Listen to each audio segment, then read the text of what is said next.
I can hear Zen Master Sung-san's voice saying, why do that? Why do that? He'd always ask that. You know, you look at, you've just done something. Why'd you do it?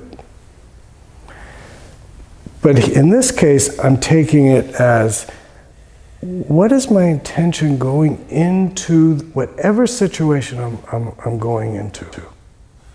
What am I trying to do?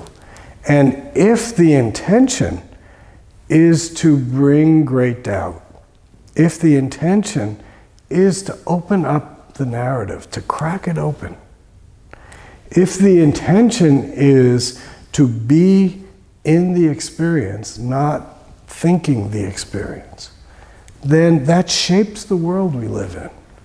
And if I take it one step further, if the intention is the bodhisattva vow of helping this world, not for me, for this world, that changes everything. Success or failure isn't the point.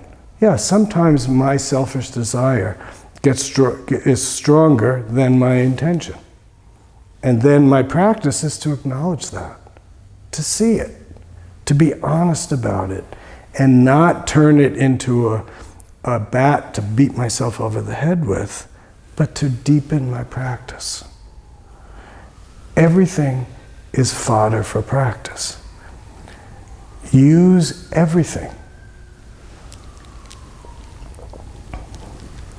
The Zen masters of old always talked about use everything. Don't throw anything away. So these days, because of some hard work that people did in the 1960s and the 1970s and the 1980s and the 1990s, these days we have little green buckets in our kitchen. We compost everything. That's spiritual work. Compost everything. Suzuki Roshi talked about that in Zen Mind, Beginner's Mind. Whatever your experience is, compost it. Turn it into a live, fertile soil so that in the next moment, there's more clarity, there's more openness, there's more love, there's more compassion, there's more willingness to be vulnerable. And the whole spiritual endeavor grows from that fertilized soil. So use everything, not as a tool to beat yourself up and turn yourself into a morass of self-doubt and self-judgment, but use it to be more vulnerable, more open, less caught in the narrative, and more challenging in each moment. Not what I think, but what is it now? And use the moment. And not only will your Zen practice deepen, but the world around you will benefit.